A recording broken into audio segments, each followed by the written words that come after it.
2-3 years, that has been the highlight of all our lives, medical, non-medical, everybody knows about it. And let's hear it from the master himself, Dr. Pratit Samdani, on viral infections. Good afternoon. Audible? Okay. Thank you very much, Seaward Medical Association. So I'm going to be speaking on viral infections, and actually I've been told not to speak on dengue, chikungunya, etc., etc. I've been asked to speak on viral infections, probably emerging viral infections, many of which we've had in India, probably not personally, seen them. So let's go to some emerging viral infections. I'm going to be speaking on monkeypox, Crimean Congo hemorrhagic fever. They sound all very big. Nipah virus, the Zika virus, Hanta virus, and if you want something on chikungunya or any other viruses, if time is permitted, we'll go on that. So let's go to monkeypox. Some of these slides are little theoretical because I have to cover them, but we'll go to the clinical aspects more. First isolated and identified in 1959. 1970 was actually the first human case. So it's not such a brand new virus. It's about 50 years old. A child in the Democratic Republic of Congo, Congo is in part of Africa, was first diagnosed. Incidentally, if you see the name monkeypox is similar to smallpox. So it's actually the same family. So people who have been inoculated with smallpox have some kind of benefit and don't get this infection commonly. Eradication subsequent because of lack of vaccination, smallpox is eradicated in the world. This has probably re-emerged or re-emerged as an infection. Most cases are in Africa, but let me tell you, there are cases also in this part of Asia and India. So it's just that it's underreported, probably not recognized. Etiology, I'm going to skip this. This is just for people who want it. We can give it to you later. It's a zoonotic disease, so it's spread through animals. There are two forms. Because it was found in Africa in 70, they've named it Congo Basin and the West African clade. This is again nomenclature, nothing important. What's important is how is it transmitted? It's transmitted from animals to humans and also from humans to humans. And this is very, very interesting as we emerge into 2020 and the 2030 and 2050. We're going to see a radical change in the likes of people. When I say likes, I'll come to that. From animals to humans, the animal reservoir includes almost any domesticated or non-domesticated animal, including squirrels, rats, monkeys, primates, prairie dogs, hedgehogs, pigs, mice. I mean, you see them, all of them. Some of us live with them all through our lives. And when we speak something like this, we think of Wuhan. Human to human, the ongoing epidemic, we had a recent spike of cases in the last 5-10 years, is actually primarily related and driven by human to human transmission. And this can actually spread through respiratory droplets, fomites, and also direct contact. And I'll tell you this direct contact. Recent analysis has found the presence of this virus in almost any body fluid, including semen and vaginal fluids. And that's why it's important. 99% of the patients that are seen today are men. 99%, sparingly 1% are women. And the reason being, it's most commonly seen in people who have men-to-men intercourse or men-to-men, likes. As I said, as we emerge through diseases, we're also emerging. So homosexuality is probably the risk factor for human transmission. In 2022, 99% of the people who were diagnosed with monkeypox were men. That's interesting. And this is a geographical map telling you the confirmed cases. But if you see, it's so underreported. It's not so uncommon. Just because it's self-limiting, it's not as disastrous. It doesn't have a very high T0 value, so it's not spread very commonly. And the risk factor being one particular sex, we don't see it so often. Presentation. This is the most important thing. Rash, it's usually painful and very, very itchy. I'll speak something about the rash. Firm, deep-seated, well-subscribed, and sometimes umbilicate. For all these adjectives and verbs that I've used, I'm going to show you pictures. Fever and chills, I think that's sine qua non of any viral infection. Headache, myalgia, fatigue. Mind you, if you have to distinguish between Epstein-Barr virus, and I'll tell you why, because generalized lymphadenopathy is very, very common. The generalized lymphadenopathy in monkeypox is suppurative. all the lymph nodes actually leak as if they are pustules or staphylococcal infection. In Epstein-Barr virus, you don't get massive generalized lymphadenopathy. You start with cervical lymphadenopathy, and that is not suppurative. That is not suppurative. So the key differentiating feature, if you find someone with rash, fever, headache, myalgia, and generalized lymphadenopathy, which is suppurative, I think there's no differential diagnosis today. If you see this calendar and timeline of this disease, day of exposure, so you're infected from the day you've been exposed to the virus. The single first day you're exposed, you're infected. The incubation period is about 3 to 17 days, so it's a very, very long incubation period. You first get macules, then you get papules, then you get vesicles, then you come into pustules, and finally between 7th to 10th day you break into scabs. The moment these scabs fall off and they're dry, you are non-infective. Let's see. Doesn't this look like a furuncle? Doesn't it look like an absolute, like a staphylococcal infection? But it's generalized. I've just taken one of them. That's why you feel it's a furuncle. So this is what happens. Early vesicle, smaller, then forms a small pustule. You can see the difference between vesicle. Vesicle is more, if I say, watery and greasy. Then it comes to pustule. Then it comes to an umbilicate pustule. You see it's well formed with a red ring and a red rash around it. Then comes an ulcerated lesion as if it's scabbed and broken. Then crusting and partially removed scab. And see this man. This man is not something that I've clicked. He's posted this on Instagram. And he, obviously, needless to say, you can look at him and say what he is. Look at his right ear lobe. You find a long earring. This is what he said. July 11th, I started with these scabs on my lips. Then I progressed to many more. They formed pustules, macules, and then they finally crusted off. And by August 1st, he was clean. So it took him 28 days or 22 days for him to clear off. If confirmation of human, I think really the diagnosis of monkeypox is suppurative lymphadenopathy with constitutional viral symptoms. That's also the CDC criteria to diagnose someone like this. You can do the IgM, you can do a viral isolate. For any viral infection, the best way to diagnose it is do a culture. So you can send it to National Institute of Virology. We don't have IgM easily available here. Management, it's self-limiting. Mind you, 21 days. So you have to be careful. As I said, the incubation period is 2 to 17 days. So be careful for 21 days. No specific treatment. There are 2 drugs, however, that are well under trial, approved in Europe because the population of MSM is very, very high. It's brincidofovir and tecovirimat. If you use them, you actually get a faster clearance and you get less constitutional symptoms. Okay, what about prophylaxis? There's no prophylaxis. Keep yourself away. Wear your mask. Don't have fun with men if you're a man. Infectiousness, signs and symptoms, high-risk exposure, stay away. 3 weeks. Again, I'm repeating this, 3 weeks is the key. If you get vaccination within 4 days of exposure, and we have vaccines available today, not in India, then the disease onset is reduced. You clear your virus within 14 days. And what's important, that there are 2 shots to be taken, which are 4 weeks apart. So if you have an endemic or an outbreak, especially in gay communities, this is something that's actually allowed to be taken. What's happened, it's a live vaccine, but the interesting part of monkeypox vaccine is, although it's a live vaccine, you do not get constitutional symptoms, you produce adequate antibodies, and you don't have symptoms of generalized lymphadenopathy.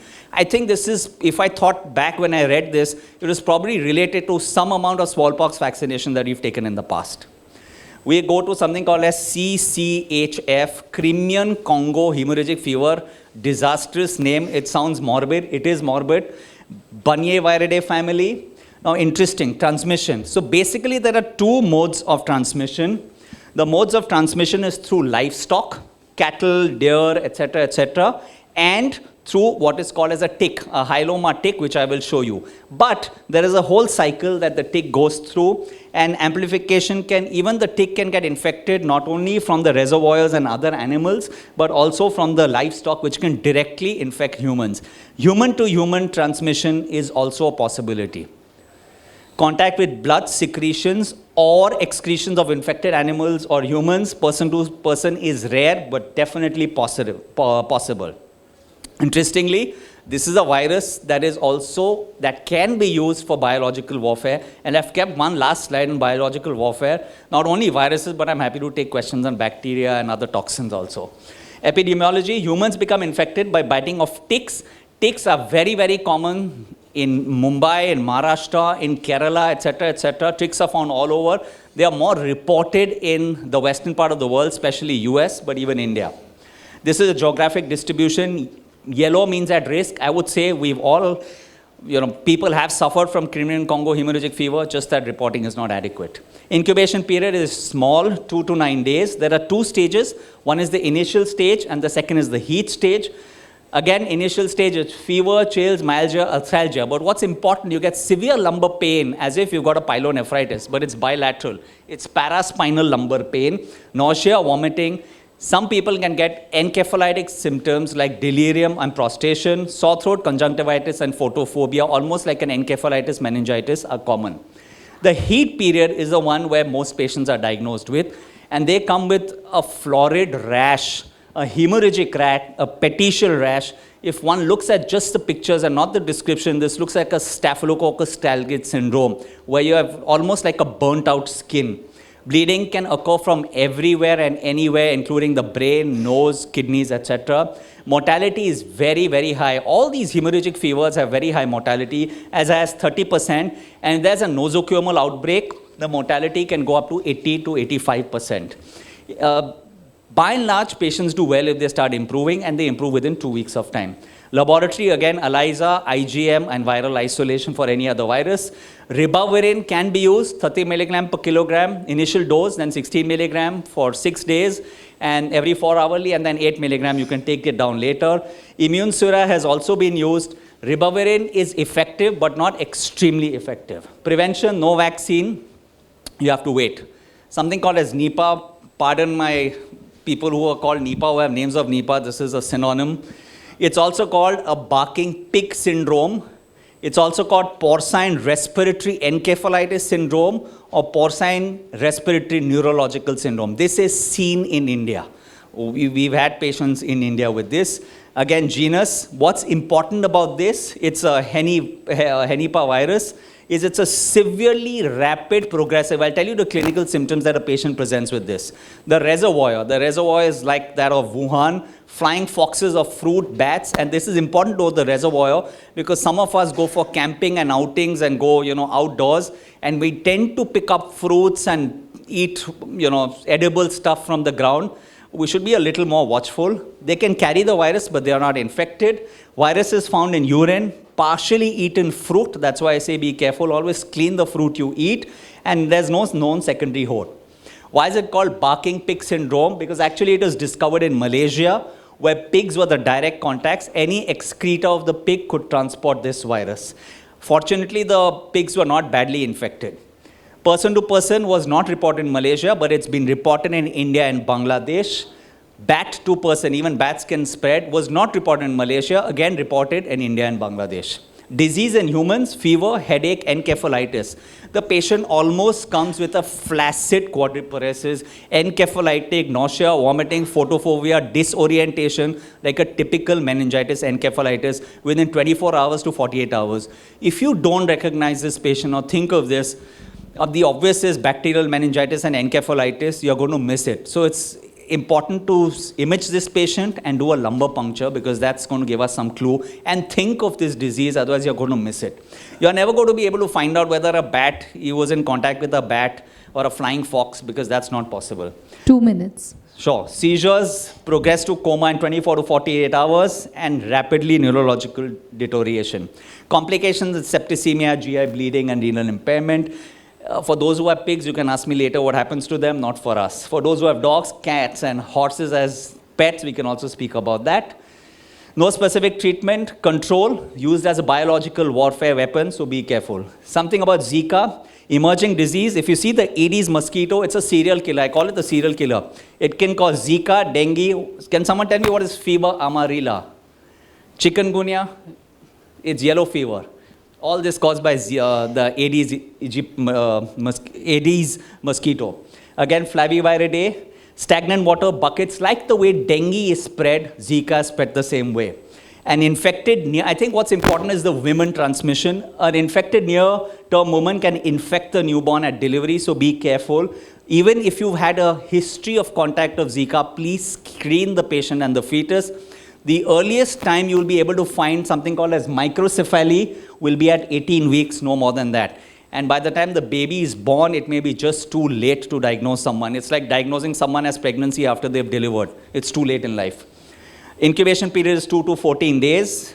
Retroorbital, everything that happens in dengue happens like that because it's the same mosquito that actually causes it. Fetal manifestations are several: ventriculomegaly, microcephaly, and intracranial calcification. This is what microcephaly is. There's no definition, but if you see this, it's really ghastly. Diagnosis, IgM, and send the viral sampling. There's no treatment, just pray to God you don't get exposed. Hanta is common. I'll just speak about Hanta. You get renal and pulmonary virus syndrome in Hanta. More rain, more food, Darwin's law, more food, more mice, more scat, inhalation chance increases, so you can get renal and pulmonary syndrome. I've seen Hanta. They come with ARDS and acute progressive renal failure, oliguric shutdown, progress to dialysis in 24 hours, can succumb as early as 4 to 5 days. It's terrible, and it's a bad disease to have. No, I think I'll finish. My last slide. Okay. The hantavirus incubation period is 14 to 17 days. Death occurs due to cardiovascular shock and renal failure.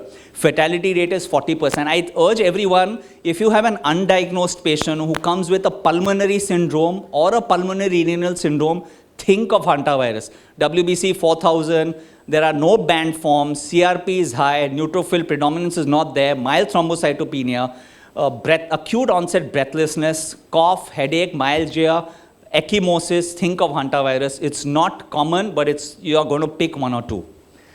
Late symptoms, of course, include shortness of breath. It's too late. It's found at different names in different parts of the world, and the stages of this: hemorrhagic fever with massive proteinuria. You can go up to nephrotic range proteinuria, 5 grams and 8 grams and 10 grams. Then you have the hypotension phase. Patient's blood pressure never rises. It's like a meningococcal infection. Oliguric phase. Finally, if they recover, they go into a diuretic phase that every acute renal shutdown patient goes. And then you have the convalescent phase, which can actually last for months. So they can be dialysis dependent for some time and then recover. Difficult to diagnose because it presents like any flu or viral infection. History of rodent exposure. I mean, we sleep with rodents in our country and in our city. No specific treatment. Early diagnosis, aggressive fluid therapy, renal resuscitation is really the cure or prevention or treatment. Biowarfare, with Wuhan coming in, I think we must be very, very careful of biological warfare. Because it's a viral disease, viral infection disease, I've just put viruses. We have several bacteria that also cause biological terrorism. Category A are all the viral hemorrhagic fever. You saw how that porcine encephalitis neurological syndrome patient can come. 24 to 48 hours, comatose, and he succumbs. Flavivirus, Ebola, Marburg, and Lassa virus, arena virus, these are the hemorrhagic viruses. Category B are all the viral encephalitis patients who come with, again, prostration, encephalitic syndromes, and convulsions and death. And category C are emerging diseases like Nipah and Hanta. See, it's very easy to spread such viruses because it doesn't require temperature control. You find them in scat. When the guy is cleaning all the excreta of these animals, you can get hantavirus because the animal is infected and can go to you. It doesn't require temperature control. So this is a possible biological warfare weapon. Thank you. I don't think anyone wants to know about chikungunya. Can you tell us approach to any fever? Approach to fever. So if you have a patient who comes with an acute febrile illness, I think it's very important to take the history of the patient. Often the patient comes with you, especially if they come to us showing us the report, doc, this is my report, but that's not the diagnosis. If you have fever with constitutional symptoms like headache, body ache, retroorbital pain, and a rash, it's very, very common of a viral infection. We are in the so-called calendar period of dengue. Dengue comes typically with fever, headache, and the headache is always retroorbital and occipital. The moment you get this, you know it's dengue. The rash comes last. I tell all my dengue patients, you're going to come with fever. Fever will last for 3 to 5 days. your plate, because they're only worried about the platelets. And I never look at the platelets. What I look at is the hemoglobin. If you have hemo concentration, a rise of more than 10% of hemoglobin or hematocrit in a day, it's a bad prognostic sign. This man is going to go into leakage. He's going to get ascites, serositis, pleural effusion, etc. Fever 3 to 5 days, platelets will drop for another 3 days after the fever goes away. That's the time you get transaminase elevations, and then you'll get a rash. So actually, rash is the last acute phase of acute viremia and dengue. Then malaria, I think malaria can present with diarrhea, with headache, etc. You must think of it. One common sign and symptom of malaria is tachycardia. Invariably, you not get such tachycardia in dengue and other viruses, but malaria will always commit tachycardia. Epstein-Barr virus, we've spoken about Epstein-Barr virus. It's not uncommon. You find it in younger people more and more. And I'm stressing on Epstein-Barr virus because it's just not the viral infection that's not diagnosed. It can also cause malignancy later in life. So you have to be careful about Epstein-Barr virus. They'll have a contact. Either they've shared a cigarette, or they've drank from the same straw, or their partner or whoever or someone in the class or camp has had this infection. Salmonella. Salmonella is again very common. Again, high-grade fever. The one thing about salmonella is you'll get relative neutropenia, so 4, 5, 6,000. You'll get eosinopenia. So eosinophil counts will be 0 to 1%. No thrombocytopenia, but the platelets can be on the lower side, 170, 180. And that's very, very common. And an abnormal elevated serum transaminase. So if the SGOT-PT could be 70, 100, 110, it is. You must remember Mr. Basu when you want to diagnose salmonella, and I think I urge everyone to do this. First week, blood culture. Second week, Vidal, that's agglutination. Third week is stool culture, and fourth week is urine culture. If you ask for the Vidal on day 1, you're not going to get it. Our country, our city, especially the suburbs part of Mumbai, the water is all contaminated with salmonella. So an H1:80 or an O1:80 is not diagnostic of salmonella. H is more sensitive, O is more specific. The correct time is to ask after the 5th day of fever until the 10th to 12th day. You can serially ask for it. It has no prognostic value. Suppose a patient's fever goes down and then you ask for a Vidal and it comes positive, it can remain positive for weeks to months. All my blood cultures, I tend to give 10 to 14 days of IV. I think that's the best course. If you have a relapse, see, these bacilli actually stay in the gallbladder. And it's the 3rd week by the clock, almost by the clock, 20th through 22nd day, they'll come back with again fever. So if they come back with again fever, you have to tell them this is a relapse of salmonella, treat them the same way. In the acute first phase, if you get transaminase elevations, many times you get what is called a salmonella hepatitis. I've actually used another drug along with the primary drug and doubled the dose of primary drug. Suppose I've used ceftriaxone, I've added azithromycin and made it 500 twice a day, you'll actually get a downward moving. Because people are scared to use azithromycin because it's hepatotoxic also. Pyelonephritis, UTI, anyone who comes with a UTI, please examine the patient, not the report. Always look for renal angle tenderness.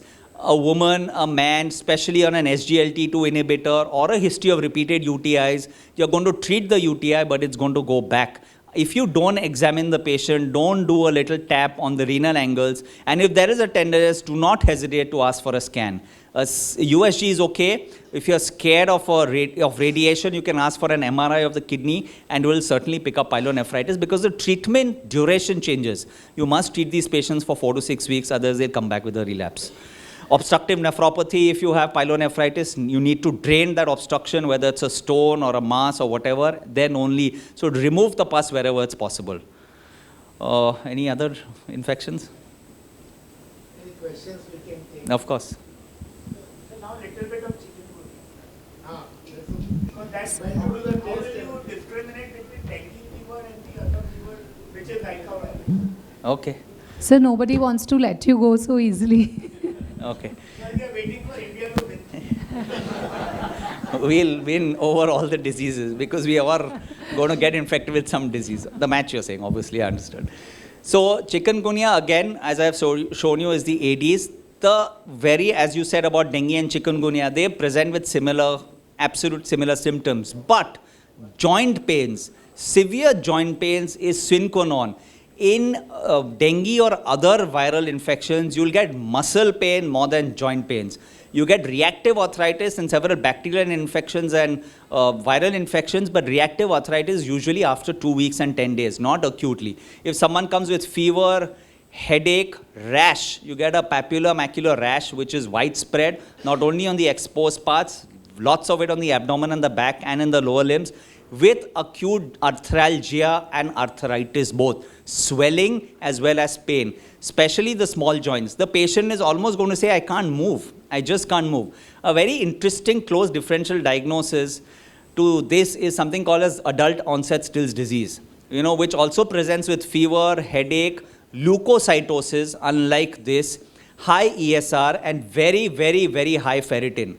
And the treatment of AOSD is actually steroids. So it doesn't mean you ask for ferritin, but if someone comes with a protracted illness of fever, headache, body ache, and severe joint pains, and a rash, please ask for a ferritin. It usually goes up, in the second and third week, and you'll be amazed to know that the ferritin can go up to 10,000, 20,000, and 30,000, the value. It is so, so high. If you have ferritin of 200, 500, it's useless. Chikungunya, the basic treatment is hydration. Hydration is really the treatment. Keep hydrating the patient. Use NSAIDs. Paracetamol is the safest and the best. If there's unrelenting pain and the liver enzymes are not high, naproxen is a good drug. It's an anti-inflammatory as well as it's an antifebrile drug. If still the patient doesn't become okay, we use hydroxychloroquine sulfate, 200 milligram twice a day.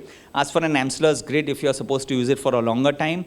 And the last resort is, of course, steroids. A short course of steroids is very, very beneficial, but you must make sure there's no other cause and chikungunya is positive. Diagnosis is chikungunya IgM. Again, IgM may take 7 to 10 days. You can do the urine sample for chikungunya, but it's not commonly positive. The other common test that we do is chikungunya PCR. So PCR is a very, very specific and sensitive test. It's almost invariably positive within 48 to 72 hours of fever. If you diagnose someone with chikungunya, it's rest, hydration, painkiller, supportive therapy. Rarely these patients go into complications, but the joint pains can be debilitating. 2 weeks to 6 months to 1 year. And sometimes when you've given them a small shot of steroids, they become absolutely okay. They are able to hold their back, pens, purses, and again go down in 10 days after the effect of steroid goes away. So you can use a second dose of steroids. I would not recommend as a maintenance.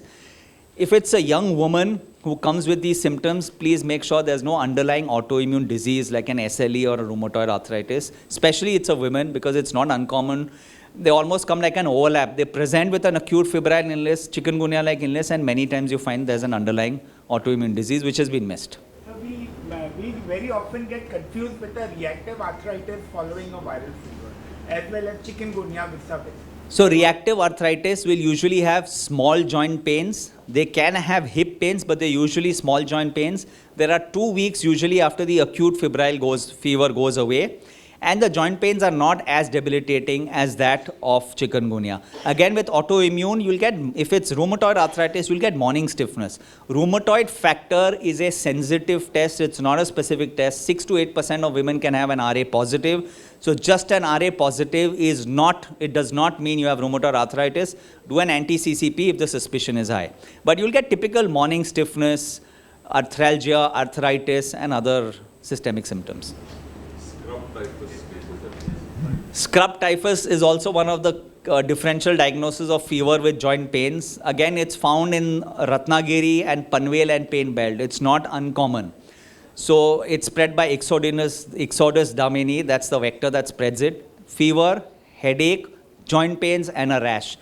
Many times you have to expose the patient to see if they've had. These people who go for camps, they typically have it. They can have neurological symptoms also. So you have to make sure that you look for a bite. Not seen, but if you find a bite with these symptoms, you can do it. Of course, the diagnosis, it's a rickettsial infection. So you can do the OX and the other antibodies. More than 1:80 can be considered positive. A rising titer is certainly positive. The treatment is doxycycline. They are self-limiting after doxycycline, not self-limiting, but they're treatable with doxycycline. And the reactive arthritis can remain for weeks to years, but it's not so common as for other viral infections. Salmonella in pregnancy. The best drug of choice for salmon is cefixime, ceftriaxone, and azithromycin, and or. They are all safe. Salmonella, even ceftriaxone is very, very safe. There's no problem. Very much. Panvel, people who travel, you very well see it. Fever, joint pains, the same thing. You see it. Leptospirosis. So leptospirosis has basically two syndromes. One is the renal syndrome, and the second is the pulmonary syndrome, like the hantavirus. But it's again an infection that comes with fever, breathlessness, hematuria, petechiae, ecchymosis, and severe muscle pain. 30% of patients only say that they walked in bare feet or water. 70% of them will not give you a history. So many times we say, he is wearing shoes and boots and still he's got it. It's not possible. Leptospira, again, IgM and PCR is available. You can do the urine test, which can remain positive for a long time, but it's not a sensitive test. And the treatment is crystalline penicillin. That's the best drug of choice. Ceftriaxone, doxycycline. Yes, 100% can cause it. That's why they sanitize, and once a week all the pools. Many people say, why do they shut the pool once a week? They need to desalinate it and clean it.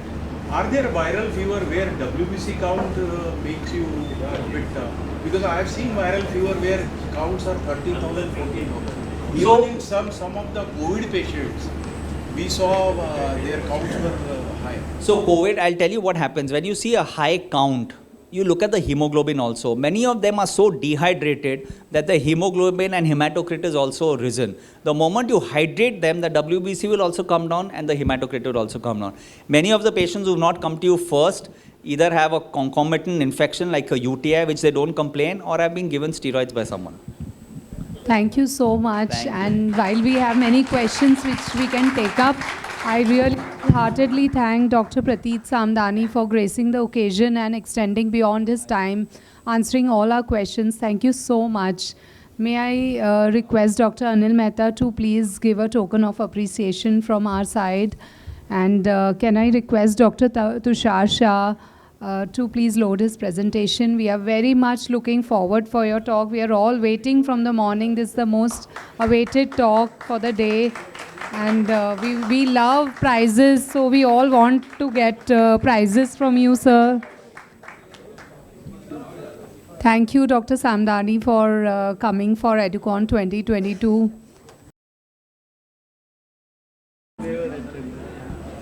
Dr. Tushar Shah, he's going to, I don't know what his talk is about. So we have learned a lot, and now it's about unlearning. When I spoke to Dr. Tushar Shah, that even Zimbabwe match is there or not, if you are coming, even if it is India, Pakistan, people will stay back and they are going to be there for you. And he readily accepted it after a long today's morning session he had with other group. He is here with us. He has something told me that is the subject, let him explain what exactly the subject is. So may I present Dr. Tushar Shah for unlearning.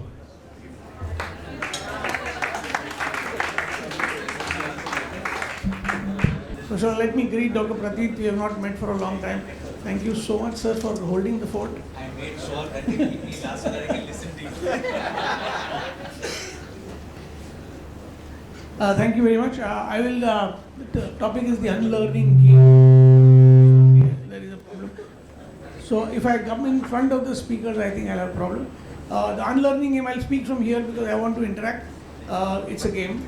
And I'll इधर से आगे जाऊंगा तो problem होगी नहीं बस hello checking बस इधर मेरे को अच्छा एक्सपर्ट रेखा है कंपल्सरी है ठीक है okay so we have 10 areas to cover, 10 prizes to give away, and I see of course many familiar faces, so I'll be talking to the unfamiliar people so that I'll get a chance to have new bakras and new yeah. So okay, anybody here whose name starts with the letter A? Sir, sir, आप इधर आएंगे?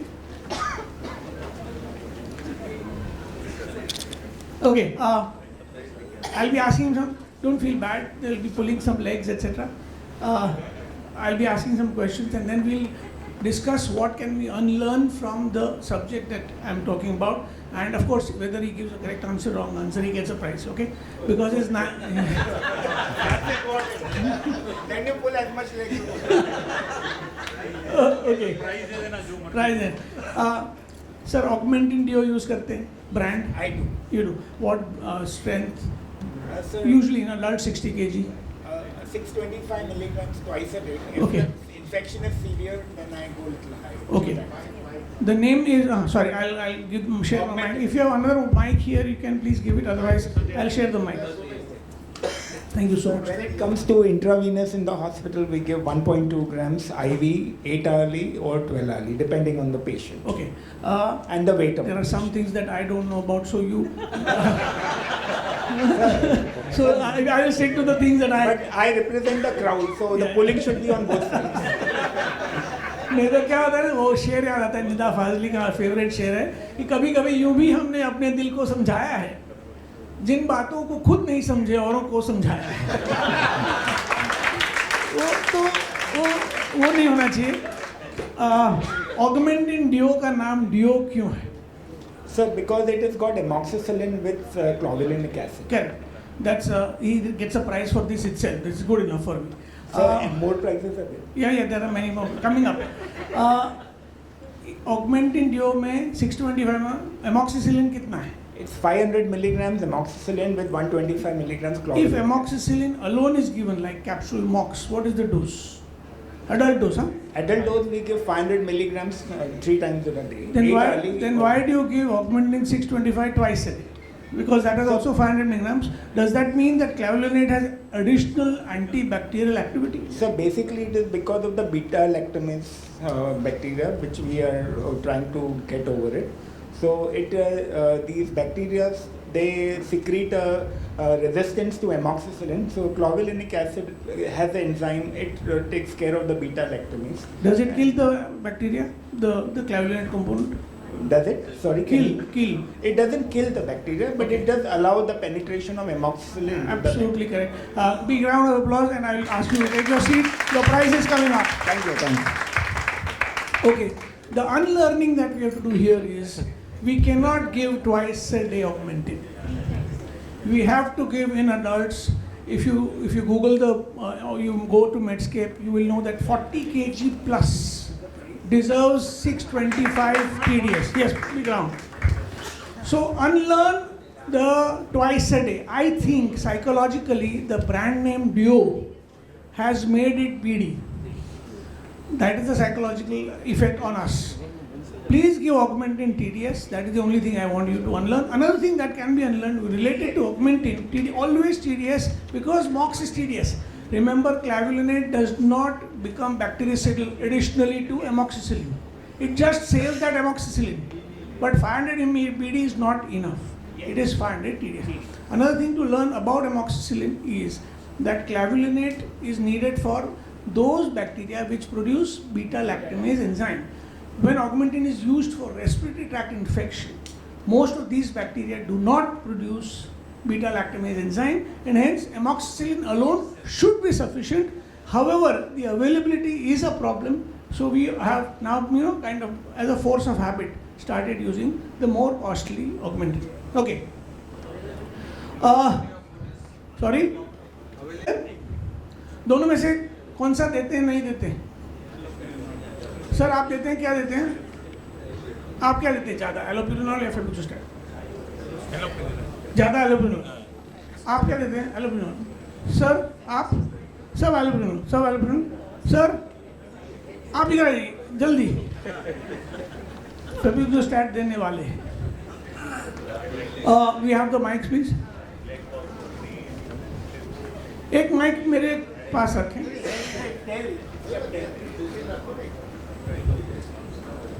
Hello sir. Hello. Hello sir. Hello. Thank you, sir. Hello.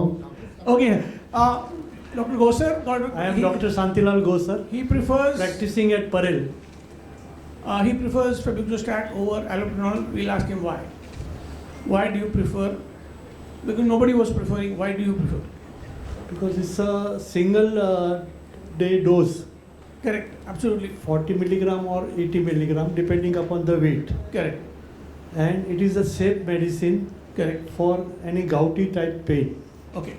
And I have in my clinical practice, I have used many times. Apart from gout also, single joints pain, big toe or small toe, it is very effective. Okay, sir.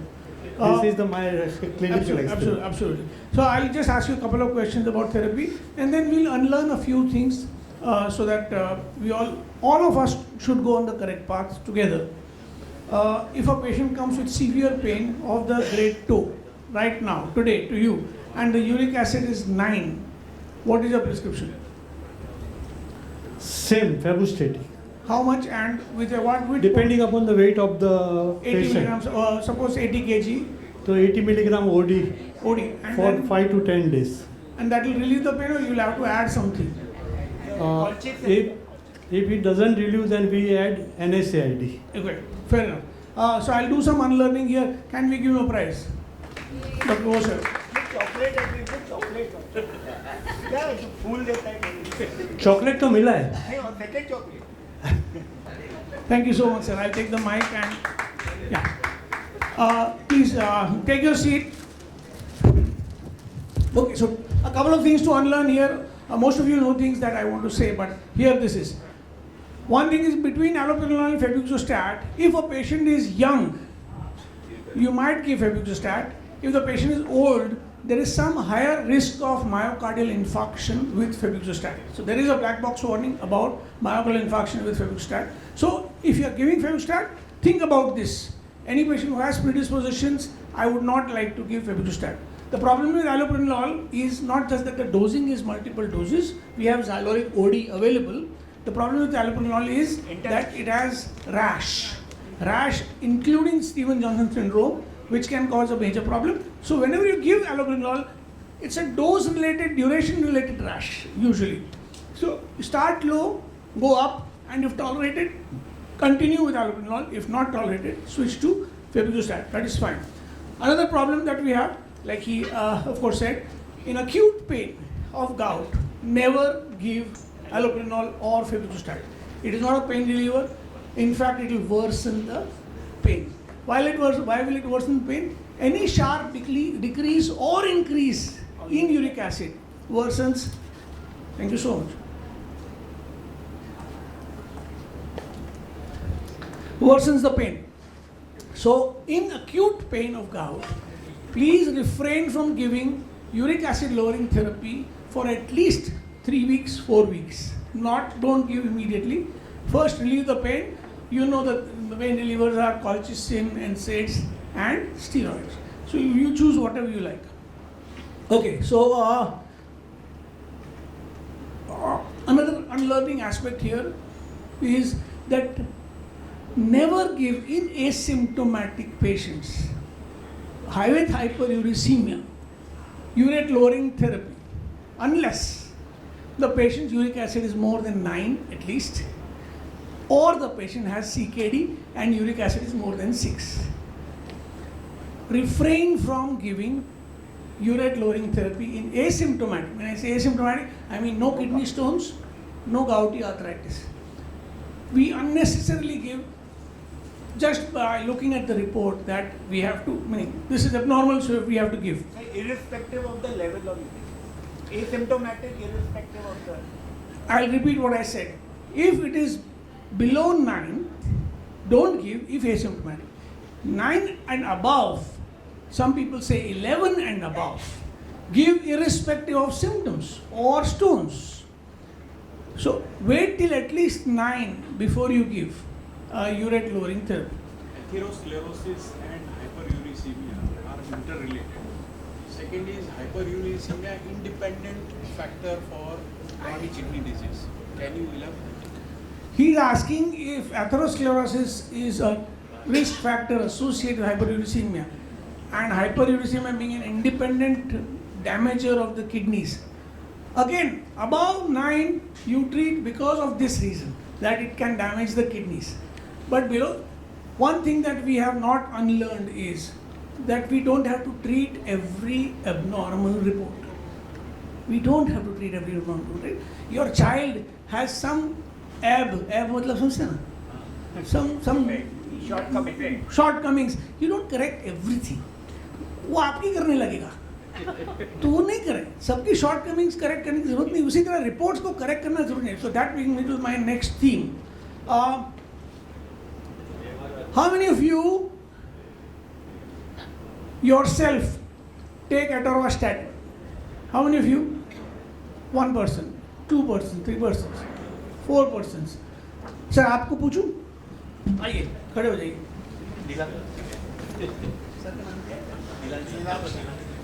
Dr. Shah. Sir, what statin do you use and what dose? I'm taking atorvastatin 20 milligram And at bedtime. okay, may I ask the indication? If it is I okay. have a high risk family history. I'm hypertensive, diabetic, Correct. and I had some symptoms of Ischemic heart disease. ischemic heart disease, but they have been controlled. And what is your level of LDL on 20 milligram atorvastatin? It's below normal. And What is your target? What do you want to achieve in LDL?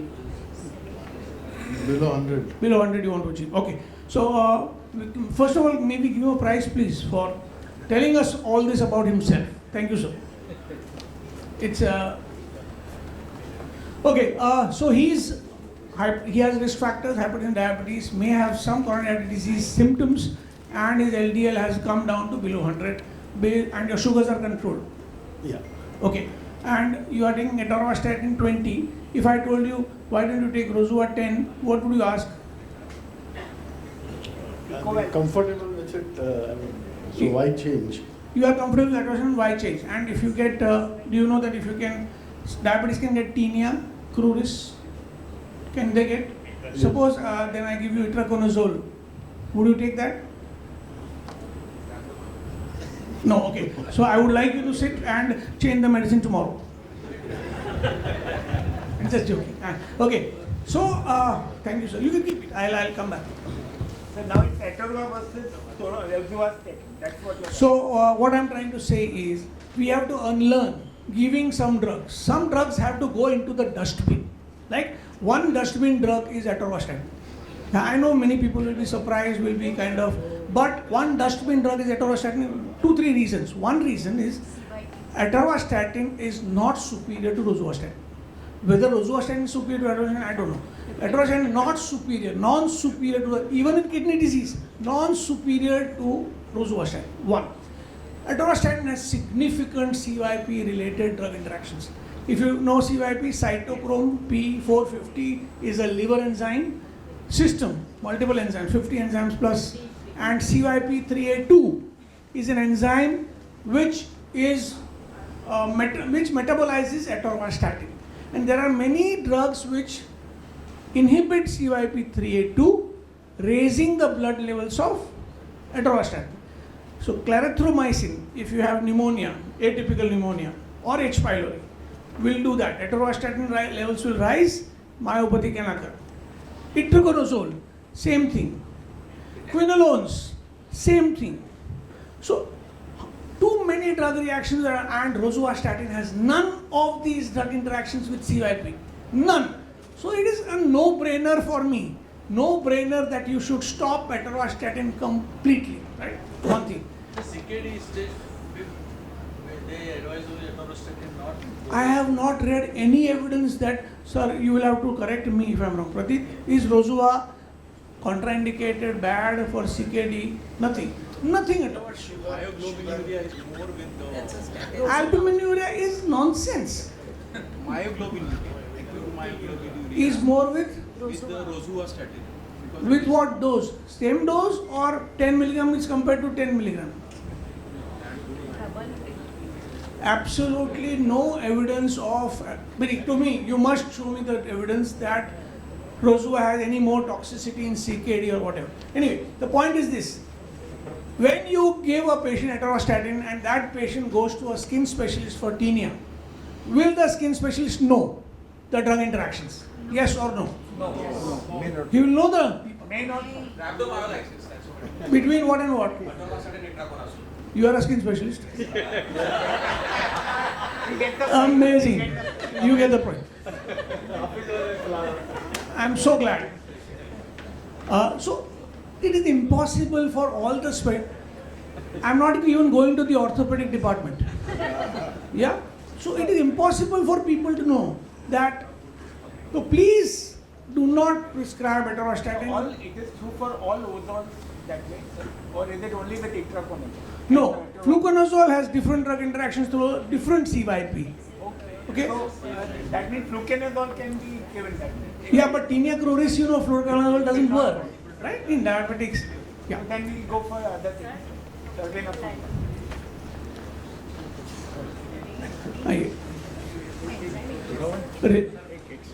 Okay, so that is about where was I? I was with sir about atorvastatin. One unlearning thing about not treating all abnormal reports. If your patient, sir, I'll ask you only. If you have a patient who comes to you who is non-diabetic, 50-year-old, health checkup report. I'm giving you 4 reports. You tell me one drug for each report. Patient is healthy, asymptomatic, non-cardiac, no diabetic. The patient's triglyceride is 490. What do you give him?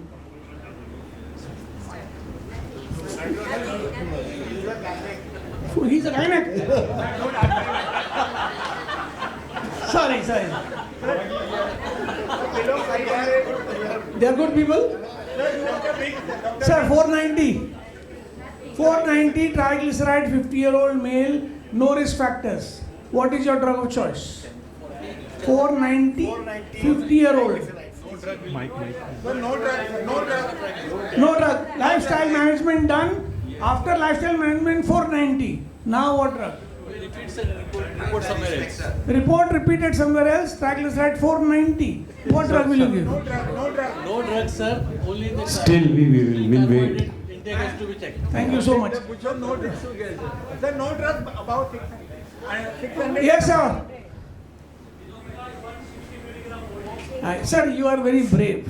I am glad that you, but I can't give you another prize. Unless risk of pancreatitis, Okay, now I will not give.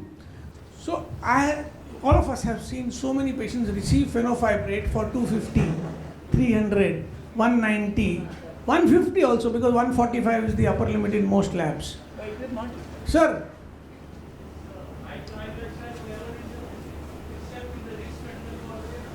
yes, sir.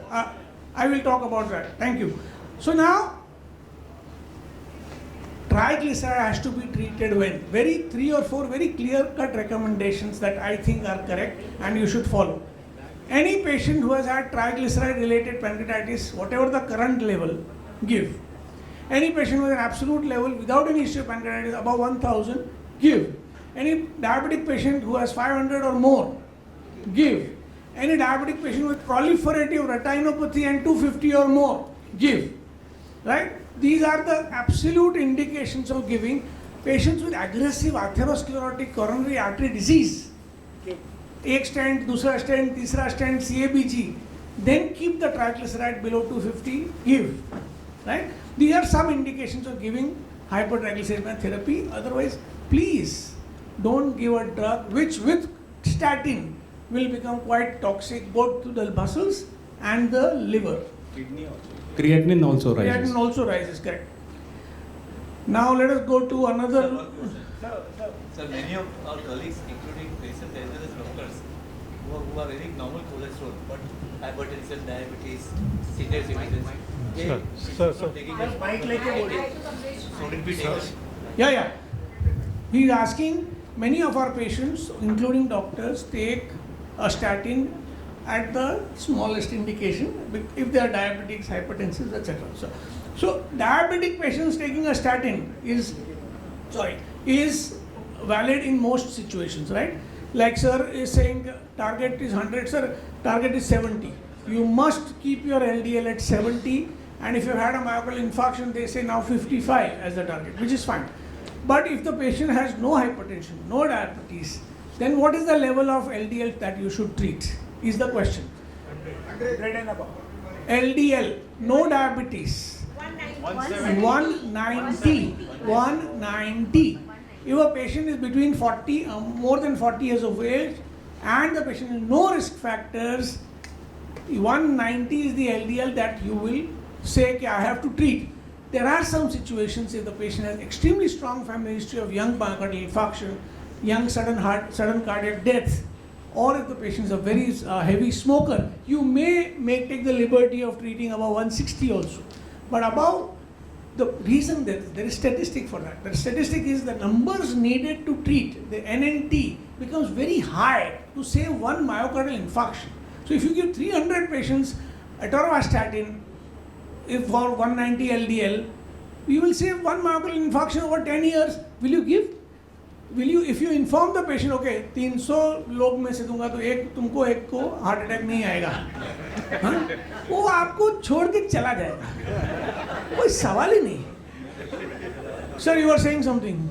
Sir, sometimes the reports are not significant. If the patient is obese and all reports are normal, and the BMI is high, so in such cases, what we should do? We are not going to do. Sir, statins are not indicated in obesity, for obesity. We should, the problem क्या हो गया मालूम है? हमारे हाथ में बहुत सारे हथियार दे दिए गए, ठीक है, और हथियार हैं तो यूज़ करने चाहिए, ठीक है. वो यूपी के बच्चों को आप बंदूक दे दो तो वो गोली दागेंगे, कश्मीर के बच्चों को पत्थर दे दो तो पत्थर मारेंगे, ठीक है. पत्थर मारना नहीं मारना इंडिकेशन है कि वो. So we have an armamentarium which we have to use wisely, right? Not empirically but evidence based. That is, sir, आप कुछ बोल रहे थे. Sir, in one of the major conferences in cardiology also when we went, they said that even if you are treating a triglyceride of 500 or so with fenofibrate, the outcome studies are the all-cause mortality, morbidity as well as events of cardiac events did not change at all even if you are treating with fenofibrate. Agree. So it's a useless drug. It's not useless in all cases. Pancreatitis is a only pancreatitis I agree, but as far as cardiac protection is concerned, that treating the triglyceride with fenofibrate does not work. Agree, but aggressive, what I am saying is when aggressive atherosclerosis is there, then there is a scientific evidence to treat. Aggressive atherosclerosis, how do you define aggressive? I don't know, but if the family history is there of coronary artery disease, then triglyceride is not important, then LDL is important. Yes, but associated with high triglyceridemia, then you would like to treat or no? If a family history, if my father is coronary artery disease. If the father has coronary artery disease below the age of 55, which is called risk, not 65, 70. And if the brother has died at the age of 40, sudden cardiac death on the road, then this is high risk and I will keep the LDL below 100. But not triglycerides. I will not treat triglycerides. Fair, thank you. Yeah. Okay, so that is about another sonography report. Sir, sonography, sir, आप बताते नहीं कुछ, आप बताइए. Sonography grade 2 fatty liver. Sonography shows grade 2 fatty liver in a 40-year-old female. What do you give? Patient has no symptoms. Dietary lifestyle. Dietary advice, lifestyle modification. Yes, correct, absolutely right. Liver function test. Liver function test, SGOT, SGPT normal, 30, 25. What will you give? Grade 2 fatty liver reported on the sonography. Mic जरा ऊपर रखो. कहीं આપવું છે કે નથી આપવું? Grade 2 fatty liver છે. Grade 2. ગ્રેડ 2 છે, હા, 2. Look for diabetes. Okay, diabetes નથી. Vitamin E. You will give vitamin E. Sir will give vitamin E. You want to give? No. I will not. Weight reduction. You will not treat. Weight lifestyle बोल दिया. अपना है ना lifestyle modification, बाहर से आने का एंट्री के टाइम ही वहाँ लिखा है, ये वो हो चुका है. Vitamin E. Okay. So sir, again, I'll now tell you about fatty. It depends on the individual sonologist. Yeah, exactly. Eyeballing, we call it that. So eyeballing is a problem. The grade of क्या बोलते हैं, fatty liver is to be matched with the enzyme elevation. if there is grade 2 fatty liver, grade 1 fatty liver, do SGOT-PT. Grade 1 fatty liver तो normal हो गया, मतलब वो sonography के report में प्रिंट होके आता है. ग्रेड 2 फैटी लिवर अगर हुआ, then SGOT-PT you do. If SGOT-PT are 2 times upper limit of normal, 2 times upper limit of normal, then you treat this as a actionable non-alcoholic steatohepatitis. It is an inflammation, not just NAFLD, NASH, and you treat it. You treat it by what? You treat it by lifestyle modification. You treat it by controlling the sugars, by controlling the lipids, and you can treat it by saroglitazar. Some people use that, by vitamin E. The problem with vitamin E is this, that vitamin E, if given for a long duration in women, can cause intracranial bleed. Vitamin E, if given in men for long term, can cause cancers. Some cancers, especially prostate, are known to increase in incidence. E. Now, let me ask you a question. You know the tenets of ethics? 4 tenets of ethics, मालूम है? वो lifestyle modification के बाजू में वो भी लिखा है, बेसिक से 4 टेनेट ऑफ एथिक्स. 1, beneficence, यानी do benefit. Second is non-maleficence, meaning don't harm the patient. Third is क्या बोलते उसको, third is, yeah, it should be a mutual decision. I forget the word used for that. Not consent. It is basically something that is to be done in conversation with the patient. And Google it for me, 4 tenets of ethics. And the 4th is justice. Justice meaning क्या? कि एक patient को ICU में आपने रखा है, patient मरने वाला है, ब्रेन डेड भी होने वाला हो गया है, और लेकिन उसको आपने निकाला नहीं वेंटिलेटर से, और दिन का 25,000 का खर्चा हो रहा है, 1 महीना रखा है, 25 लाख खर्च कर दिया है, और जस्टिस क्या हुआ? बच्चा स्कूल से निकाल दिया, ग्रैंड चाइल्ड को स्कूल से निकाल दिया. क्यों निकाल दिया? पैसा ही नहीं, प्राइवेट स्कूल से म्यूनिसिपैलिटी में डाल दिया. ये जस्टिस है, ठीक है. सो देयर इज ऑटोनॉमी, यानी पेशेंट को भी कुछ अधिकार है बोलने का, right. So we have to consider all these important things when we make decisions for the patient, बराबर. सो व्हेन आई सेड ना, नंबर्स नीडेड टू ट्रीट का कॉन्सेप्ट आना चाहिए. NNT is what? Number needed to treat. Meaning if you give pregabalin to 8 people for painful peripheral neuropathy, 1 person will be benefited. And number needed to harm, NNH, वो क्या होता है? If I give pregabalin to 7 people, one person will fall on the first or second day. That is NNH, right? So now you have to, if truly we want to talk to the patient and take their opinion also as to, can we tell the patient कि भाई तुम्हारा triglyceride 400 है, 500 है, अगर मैं कम करूंगा तो थोड़ा चांस कम होएगा. 36 मालूम नहीं है, मगर pancreatitis will become a little less, but the chances of myopathy, hepatotoxicity, nephrotoxicity will increase. What will the patient autonomously tell you? नहीं चाहिए, नहीं बोलेगा. हाँ, फिर आप कन्विंस करोगे नहीं, दिस इज वेरी इंपॉर्टेंट कि 70 तो LDL रखने का ही है, तो समझ सकता है.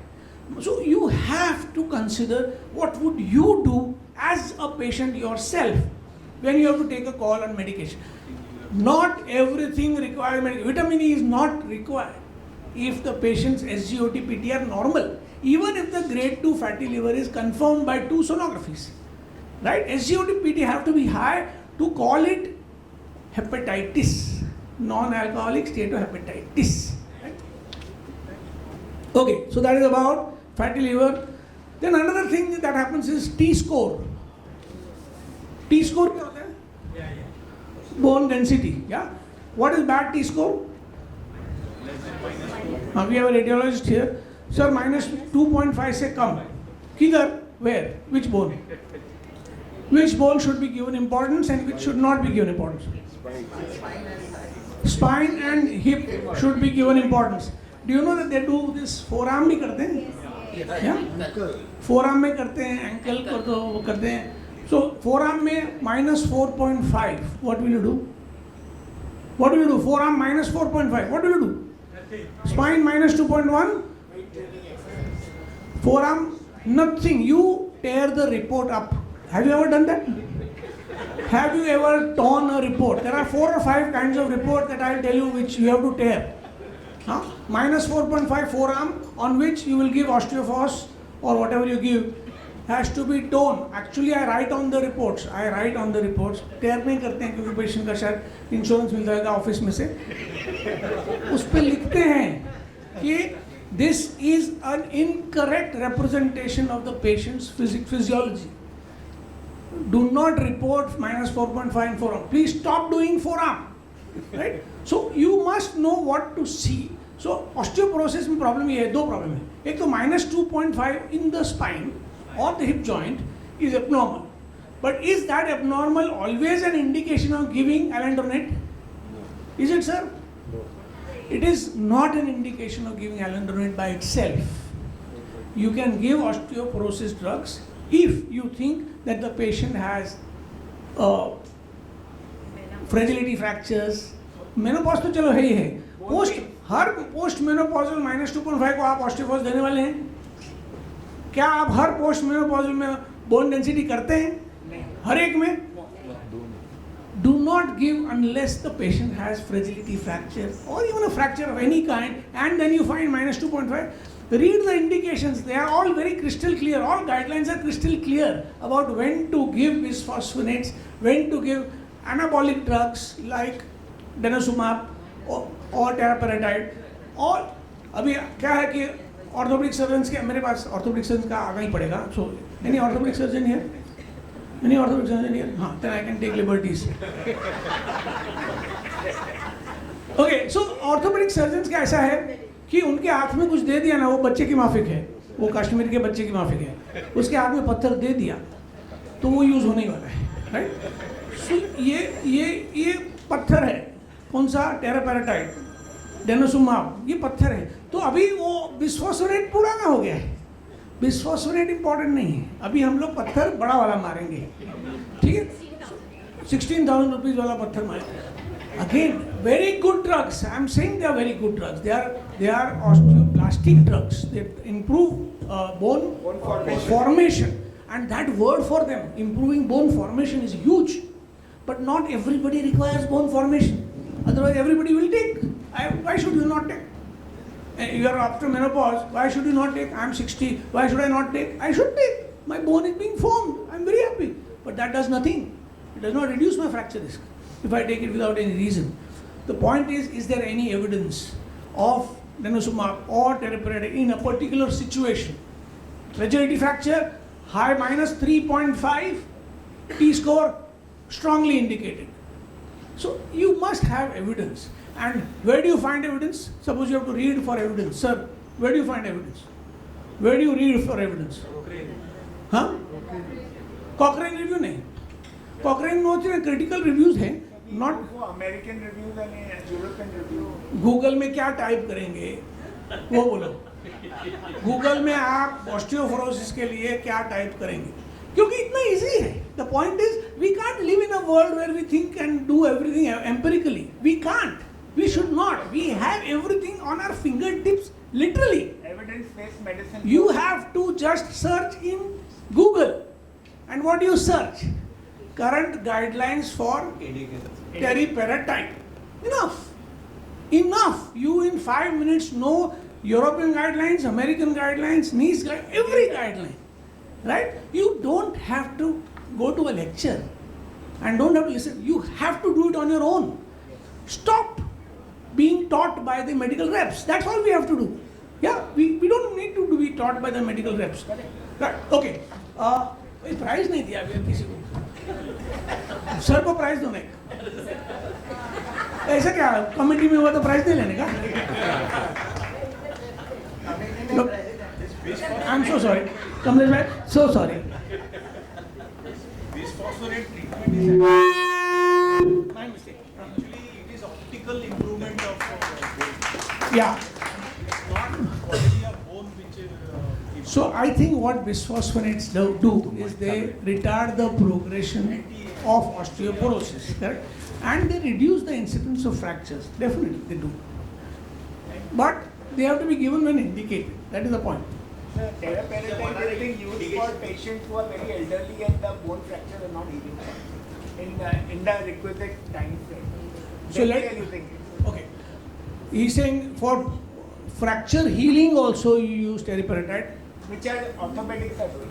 So what I'm saying is, don't learn from medical reps, don't learn from orthopedic surgeons, learn from evidence-based medicine. That is why, if you learn from orthopedic surgeons, you will learn this very important learning that they give us.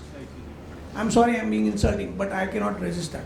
The safest NSAID for the heart, according to the orthopedic surgeons, you ask any orthopedic surgeon, go to your friends, is etoricoxib. The safest is etoricoxib. The worst is etoricoxib. COX-2 inhibitors are the worst, but any orthopedic you will find it is heart safe, kidney safe, everything safe. Etoricoxib is a magician. Yeah? So please understand that etoricoxib is the worst. You have to, dustbin किधर है?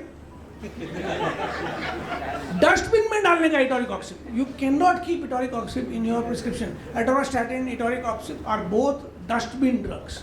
So etoricoxib का brand names कोई है? Etoshine and Ritos and Etorolac. Etodolac is a drug. Etori. Yeah, so Nucoxia. You now heard all the brand names and banished them from your repertoire and armamentarium. You know the brand names, right? So please don't prescribe them. Etoricoxib is very bad, very very bad. If you give, so now 5 days of etoricoxib आप खुद अपने आप लेके देखो. Pre etoricoxib BP देखो, post etoricoxib BP देखो, pre etoricoxib weight देखो, post etoricoxib weight देखो. Edema, fluid retention, hypertension. There is no question. If you are hypertensive, thoda bhi na, your hypertension worsen. Thoda bhi failure, your failure is worse. Please don't use etoricoxib. And I don't know how else to convince you, but take it yourself. Which NSAID do you use commonly? Sorry. So, NSAID, I'll just give you a very brief, very simple formula for NSAIDs. If you have to, first of all, don't give NSAIDs. Second, if you have to give NSAIDs, don't give more than 5 days. Third, if you have to give NSAID to a young person, use a naproxen or ibuprofen or diclofenac, whichever you like. If you have to give to an older person, use naproxen. Naproxen is cardiac safety is, meaning cardiac toxicity is least amongst this. So naproxen for those who are elderly, hypertensive. If you have to give, you are forced to give, you can give. Tramadol. This is not an NSAID.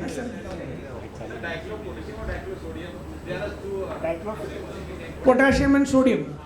So you are trying to say कि अगर hypertensive है और अगर cardiac failure है तो potassium देने का, ये मेरे को मालूम नहीं सर कितना सोडियम है वो तो मालूम नहीं. लेकिन अपन तो hypertensive patient को पहले ये पूछने का तू कहवा पीता है क्या? वो गिरनर का जिसमें पूरे दिन का एक ही दिन का salt आ जाता है. अपन वो डाइक्लोफेनाक को चिंता करेंगे.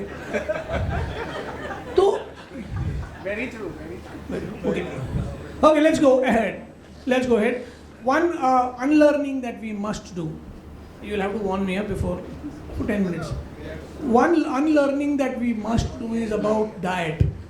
आपको पता है कि if a person goes to 5 doctors and the 5 doctors give dietary advice for whatever they have, how many of the 5 doctors will say the same thing according to you? None of them, right? Isn't it shameful that we doctors cannot give consistent advice? Everybody will give augmentin in one situation, viral URTI, every 5%. Barabar? No. But everybody will give 5 different advice for diet. Now why? Why is that? What do you think, doctor? Why do you think aau chhe? Kem chao? Why? Basic understanding is different from individual people. Basic understanding is different, or what they have learned from either udhar is different. Not part of syllabus. So basically I think dietary advice is a classic example of copycatting. आपने जो सुना है वो आप उगल रहे हैं, ठीक है। जो सुना है वो, किसी ने बोला कि खांसी सर्दी में हल्दी बहुत अच्छी है, तो वो हल्दी आपके लिए परमानेंटली अच्छी होगी। फिर हल्दी का थोड़ा एविडेंस मिलता है तो आपका तो कंफर्म हो गया, लेकिन हल्दी के साथ साथ कितनी चीज़ों के और प्रमोशन होती है। So for example, you have to teach unlearning of diet to your patients. That is very important. You must teach unlearning in diet to your patients. अगर पेशेंट्स पतला दुबला है, ओवरवेट नहीं है, अगर उसको कॉरोनरी आर्टरी डिजीज है, right, आप उसको बोलेंगे अभी इसे फ्राइड मत खाना, अंडे का येलो मत खाना, तो you are doing an injustice, right और wrong. Now we have good evidence that dietary cholesterol does not influence serum levels very much, right? Now you have that evidence, you know. फिर भी आपने कब last patient को बोला जिसको 2 angioplasty हो चुका है कि यार अंडे खा, हाँ चिकन खा, बटाटा वड़ा खा सकता है? नहीं बोला है आपने। क्यों नहीं बोला है? बोलिए ना, उसकी लाइफ, क्वालिटी ऑफ लाइफ सुधारिए ना, है? पानी पूरी खाने दीजिए, ठीक है? Because no, I'm serious, I'm not joking. Unless weight is a problem, unless weight is a problem or diabetes is causing some restriction, please allow diet. Yeah. Okay. Next, gout. Diet in gout. अभी 5 लोगों को नहीं, 2 ही लोगों को आप पूछेंगे ना gout में क्या नहीं खाने का, तो both will be different. Sir, हाँ बराबर चल। सर आपका gout का एडवाइस क्या है? Dietary advice. सर को माइक दो। वो तो बोलेगा IMA. He's IMA. So I'm observer. I can't have. He's observer. Don't touch him. Sir आपको ऑब्जर्वर आपको सर और आपको हम प्राइज नहीं देंगे, आप ऑब्जर्वर है तो। आप बताइए कि vegetarian person has come to you with 7.5 uric acid, no symptoms, no gout, no kidney stone, what is your dietary advice? बोले कि यूरिक एसिड है, क्या दूं क्या नहीं दूं? कुछ नहीं, let him eat everything, let him no eat, symptoms, no symptoms, 7.5 grade, let him eat. Anybody disagrees with him? He is an observer, but you can tell. if he has slightest of symptoms then you give something diet advice. Okay, he had episode of gout. कठोल नहीं खावाना, हाँ protein नहीं खावाना, એટલે દાળ નહીં, કઠોળ નહીં, કઠોળ ઓછા ખાવાના, ઓછા ખાવાના, ઓછા દાળ ખાઈ શકે, પાણી વધારે નાખવાનું દાળમાં। सबको प्राइस तो दे, ऐसा नहीं। ओके, सो आपने कहा कुछ नहीं करने का विचार, so very simple, restricting vegetarian foods is not good, not correct. You know that everybody requires at least 1 gram per kg body weight of protein, and 60 gram kg in vegetarian patient में कहाँ से मिलेगा? एक अंडे में 6 gram protein मिलता है योग के साथ, यानी 10 अंडे खाते हैं तो 60 ग्राम होता है। वेजिटेरियन लोगों को क्या मिलता है पूरे दिन में? हाँ, why are you causing them muscle loss, sarcopenia they call it? Do not, and the point is this, that the uric acid reduction is 10% or less by restricting all proteins from vegetarian diets. You want to restrict non-vegetarian proteins, that also purine heavy non-vegetarian, some fish, shellfish like prawns, lobsters. Restrict the red meat, restrict that, don't restrict vegetarian. Alcohol diet, आपके diet में alcohol भी है, ठीक है, ठीक है, agreed 7 बजे के बाद है, After 7. हाँ जी, After 7. After 7 sir, When it comes to purine in vegetarian, yeah. the crustaceans, the what you call cruciferous plants, like your cauliflower, cabbage, broccoli. and Brussels sprouts are terribly high with purine. Terribly high with purine. So this is new for me. So I will have to read that up. Including of course beer. Glaxo वाले बताते हैं. Okay. And including beer, but you get purine-free beer. Oh wow! You have made our day. Purine-free beer. Okay. Thank you so much, Doctor. I will have to refer that. You also learn here. Yeah, absolutely. This has to be give and take. Purine-free beer, you must get a prize. For beer, please give him prize. Please give him prize for Urine-free beer. आज का slogan. High urine because of bruise yeast. Okay.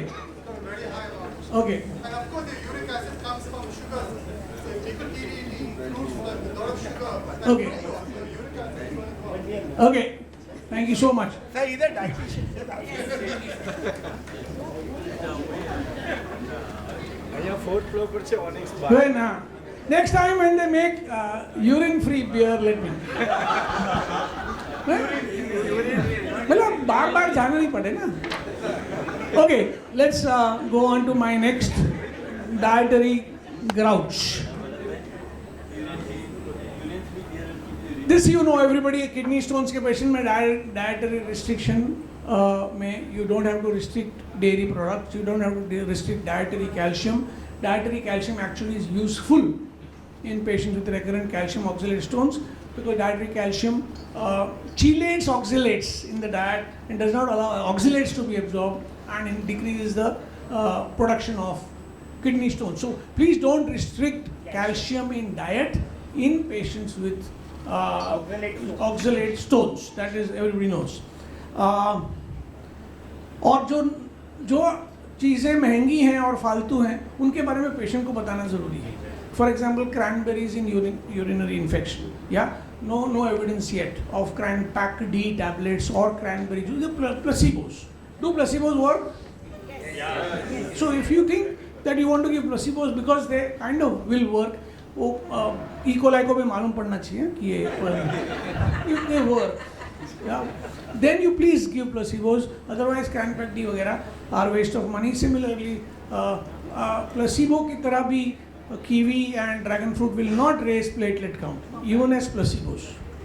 So वो सब पपीते का पान का juice, discourage patients, teach them.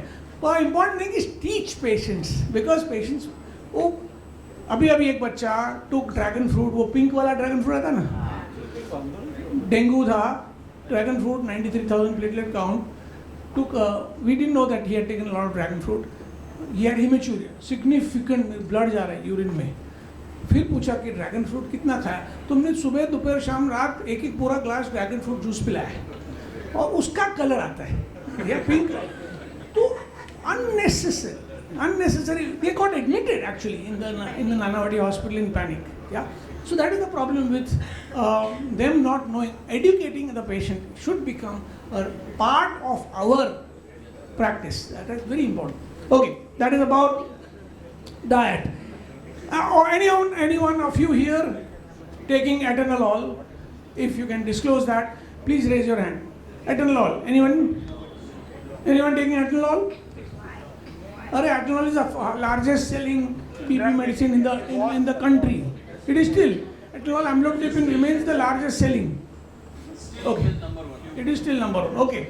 So atenolol नहीं लेते हैं, बहुत अच्छी बात है. Anybody who uses sublingual nifedipine in the clinic, in your clinic, sublingual nifedipine?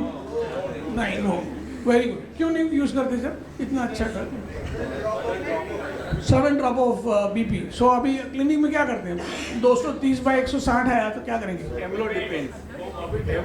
Amlodipine sorbitrate. Symptoms 130 हो रहा है, चक्कर आ रहे. Lasix. IV Lasix, captopril available? Not available. Anything else?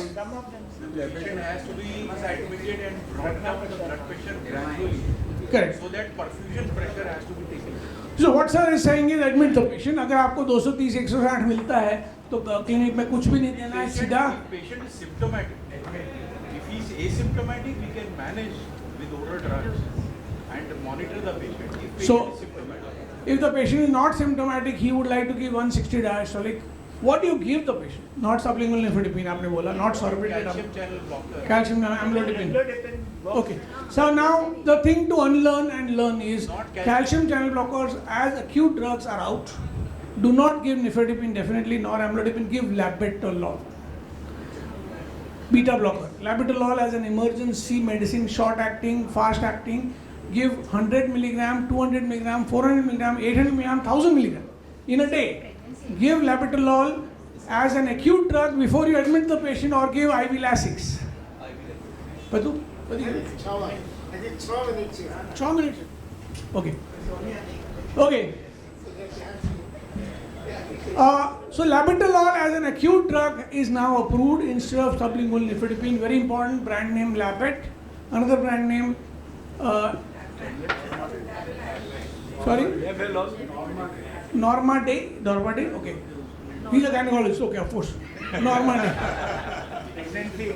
Yeah. And another peculiar brand name is Aldomet L. Seriously, I'm not joking. Methyl dopa का जो brand था ना, उसमें L लगा दिया है, उसमें labetalol कर दिया है. So labetalol, please use in pregnancy. Of course, you know that you have to use. Unlearning in pregnancy, sir. Unlearning in pregnancy. I will tell you this. If you disagree, please tell me. Unlearning in pregnancy-induced hypertension. If it is, you know what is pregnancy-induced hypertension? Gestational hypertension is after how many weeks? 24 weeks. Right? I think the definition is 24 weeks. After 24 weeks, if it is 20, please correct me. After 24 weeks, if patient develops new onset hypertension during pregnancy, that is gestational hypertension. And if that gestational hypertension is more than 160/110, only then you treat. Yes. Do not treat 150/90. Please do not treat 150/90 even if the gynecologist refers to you and says, "Kabhi treat karo isko 140/90, 150/90." Do not treat. The reason is though you don't want to harm the baby, and the chances that the mother will be harmed are little. Placental perfusion will decrease. Okay, so that is one very important. Do not treat 160/100. Do not treat. Okay, so that is about labetalol. Last two topics I'll take. Those who think of you, anybody who thinks that Vidal is useless, but typhi.igm is a useful test. Anybody here? Here. Come here, sir. You get a prize. You get a prize. First, let him come here. Come here. Aji.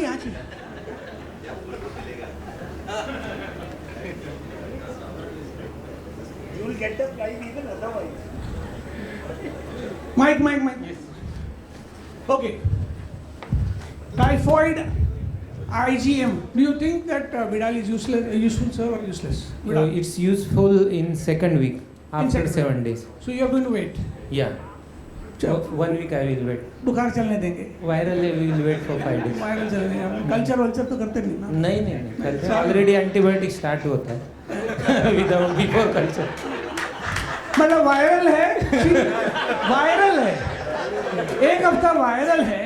Antibiotic दे चुके हैं और अपन culture नहीं करते, लेकिन दूसरे हफ्ते में Widal जरूर करें. Agreed. I agree with you totally so far. So Widal आपको अच्छा लगता है, लेकिन टाइफाइड ज़्यादा अच्छा क्यों लगता है?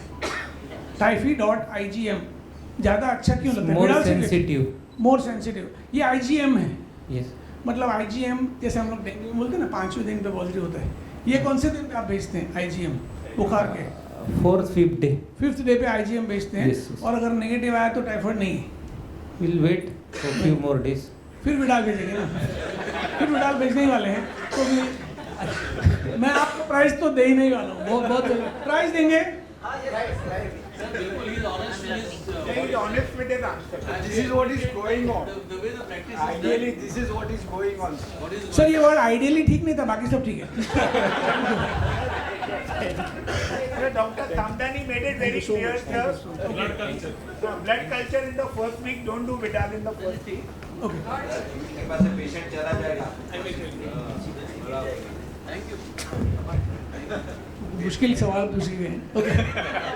Okay, very quickly, Samdani, thank you for already prepping them with culture. Okay, so Vidal, मैं हर बार बोलते रहता हूँ कि 1800, मालूम है वो हैफकिन इंस्टीट्यूट जब शुरू हुआ था 1890s में, क्यों शुरू हुआ था?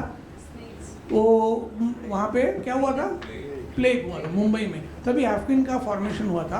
अब जब हैफकिन का फॉर्मेशन हुआ उसी दरमियान विडाल टेस्ट का विडाल टेस्ट है कम अप, यानी it was born. Correct, it was born. उसके बाद क्लोरोमेसिटिन आया. क्लोरोमेसिटिन तो काफ़ी देर बाद है. क्लोरोमेसिटिन मर गया, विडाल नहीं मरा. विडाल जिंदा है. अब विडाल जिंदा है और उसको मारना है. कैसे मारेंगे वो मैं सोचता हूँ. मुश्किल है मारना. दूसरे हफ्ते तक तो जिंदा रहता ही है। एनीवे, तो विडाल, मेरी बात आप मान लें बस, मेरी प्लीज़ यार इंसिस्ट दैट, मैं कुछ एक्सप्लेनेशन नहीं दूंगा। विडाल यूजलेस है, हार्मफुल है। हार्मफुल है क्योंकि अगर विडाल पॉजिटिव आती है, और आपको तो अभी तो 1 in 80 भी पॉजिटिव लगती है। टेक्स्ट बुक में तो बोला था 1 in 320, ऐसे सब राइजिंग टाइटर बोला था, लेकिन अभी तो 1 in 80 विडाल पॉजिटिव है। तो आप एक तो पहले विडाल भूल जाए, विडाल करवाना भूल जाए, please please please please. Culture करवाना रखें, क्योंकि कल्चर में 3 दिन के बाद रिजल्ट आता है। अरे विडाल 7 दिन के बाद करते हो यार। हाँ sir, Vidal consultant should forget to do Vidal, because in my own experience, most of the consultants they ask for Vidal even fewer for second or third day. This is my own experience. sir, I sincerely apologize.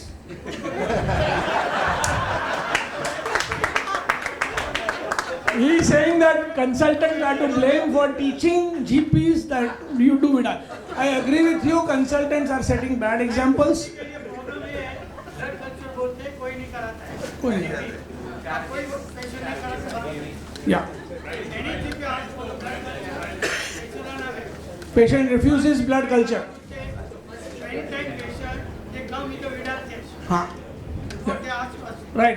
report लाके खड़ा कर देते हैं। बराबर है। फिर आप OTC product. Vidal is a OTC product. Okay, so Widal ना करें, विडाल ना करें, वो तो आप समझ गए। मतलब मैं कितना अभी एम्फेसाइज करूँगा, ब्लड कल्चर करें। विडाल का रिपोर्ट अगर आपको कोई लाके देता है तो आपको सिंपली उस रिपोर्ट पे लिखना है कि this is a useless and harmful test. वो रिपोर्ट पे लिख देना, अपने हाथ से स्टैम्प मार के लिख देना है, ठीक है। तो वो फिर आपके पैथोलॉजिस्ट को भी पढ़ना चाहिए, उसके आपके कंसल्टेंट को भी पढ़ना चाहिए, आपके पेशेंट को भी पढ़ना चाहिए। तो वो मैं करता हूँ, मैं एक्चुअली करता हूँ यूजलेस एंड स्टैम्प। हाँ, मैं स्टैम्प मारता हूँ, रजिस्ट्रेशन नंबर लिखता हूँ कि ये विडाल यूजलेस हार्मफुल। हार्मफुल इसलिए है कि आपको पता है कि विडाल पॉजिटिव आता है, पेशेंट को निकलता है निमोनिया, पेशेंट को निकलता है टीबी, पेशेंट को निकलता है पाइलोनेफ्राइटिस। तो विडाल अपना टाइम वेस्ट करता है, विडाल पेशेंट को गलत दवा देते हैं और पेशेंट को ठीक नहीं होने देता, तो विडाल यूजलेस है। अब टाइफाइड और IgM जो है वो विडाल का चचेरा भाई है, चचेरा है, मतलब वो दूर रहना चाहता है उससे, लेकिन वो दूर नहीं है, वो एकदम सिमिलर है। टाइफाइड IgM यूजलेस टेस्ट है। I know many consultants send typhoid IgM, I know that, unfortunately, but very good studies have come out matching culture and typhoid IgM. Very good studies have come out which tell us that there is absolutely no correlation. जहाँ IgM positive आता है वहाँ culture negative, culture positive IgM negative, कभी कभी दोनों मिल जाते हैं तो अपने को लगता है ओह, लेकिन कुछ नहीं। IgM यूजलेस है, IgM करना बंद कर दें। जिस तरह अपन TB क्वांटिफेरॉन यहाँ नहीं करते हैं, वैसा IgM ना करें। सर आप कुछ पूछ रहे थे? अच्छा, शर्ट सीधा कर रहे थे, सच पूछ कर रहे थे, मैं कंफ्यूज हो गया। हाँ सर, आप बताइए। यूजलेस टेस्ट बहुत सारा, अरे प्रिस्क्रिप्शन पे यूजलेस लिखता हूँ, खाली इन्वेस्टिगेशन में नहीं लिखता। सर आज पेशेंट को सिखाना जरूरी है, क्योंकि वो आपने देखे ना, ऑर्थोपेडिक प्रिस्क्रिप्शन देखे कि नहीं देखे, और कंसल्टेंट्स के प्रिस्क्रिप्शन देखे ना, किसी के भी देखे। What do you do to confirm the salmon? So what do you do? ये क्वेश्चन हमेशा आता है, what do you do? How did you? मेरे को विडाल नहीं बोला तो मैं कैसे करूँ? अरे कल्चर करो सर, कल्चर पहले दिन पे मिलता है, पहले दिन के आगे दिन मिलता है। Bacteria already there before fever comes. You must do culture on day 1, not day 2, not day 3. Day 1, do the culture. When you ask for culture, अगर पेशेंट को कल्चर की एलर्जी है, जैसे बोलते हैं ना, जैसे कल्चर लिखते हैं तो ना बोलते हैं, तो जस्ट राइट एरोबिक, क्या लिखेंगे, aerobic testing for gram negative bacilli, ऐसा कुछ तो भी आराम, लेकिन कल्चर करो। और पैथोलॉजिस्ट को बोल के रखो कि अगर मेरा कोई पेशेंट विडाल के लिए आए तो आप कल्चर कर दो, 300 रुपये के बदले 700 रुपये, अगर नहीं लेना है तो 400 मुझसे लेना, मगर विडाल के बदले कल्चर कर दो। Very important, you spend money. Patient का एक दिन जाता है ना सर, तो उसका कितना जाता है मालूम है ना आपको? तो इट्स नॉट कल्चर, क्या कॉस्टली है बोल के आप छुप नहीं सकते, it is not costly. Sir हो गया खत्म टाइम? सर गूगल में वाचवा जेवुं છે। Would you do a stool culture?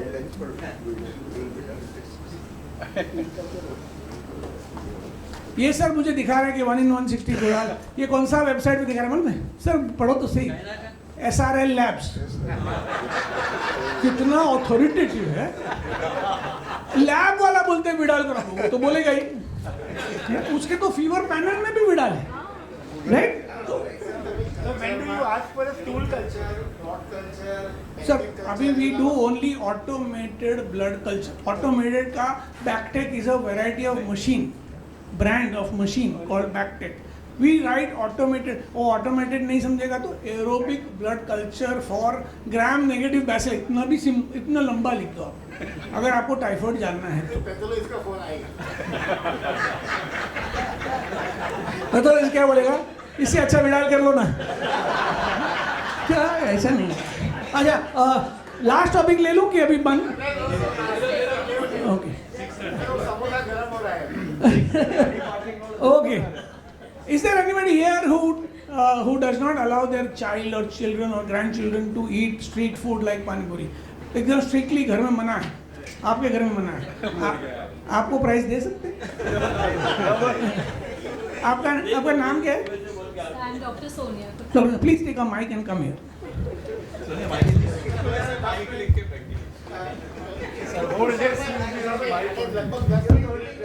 Grill करो 10 grill. This is a serious discussion. मैं थोड़ा सा आज है ना खराब मूड में हूँ, लेकिन दिस एकदम सीरियसली जो भी बोल रहा हूँ सीरियस है. ऐसा नहीं बोल रहा हूँ कि ऐसा मजाक में आप ले लें.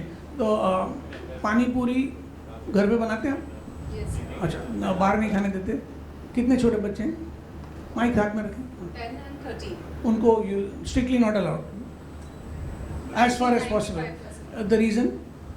The water contamination. So diarrhea, gastroenteritis, typhoid, jaundice, etc.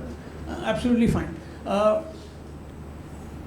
If they eat pani puri, come to you next day with severe loose motions, as a doctor, what do you give them? 7 to 8 loose motions passed in the last 3 hours, 1 or 2 bouts of vomiting,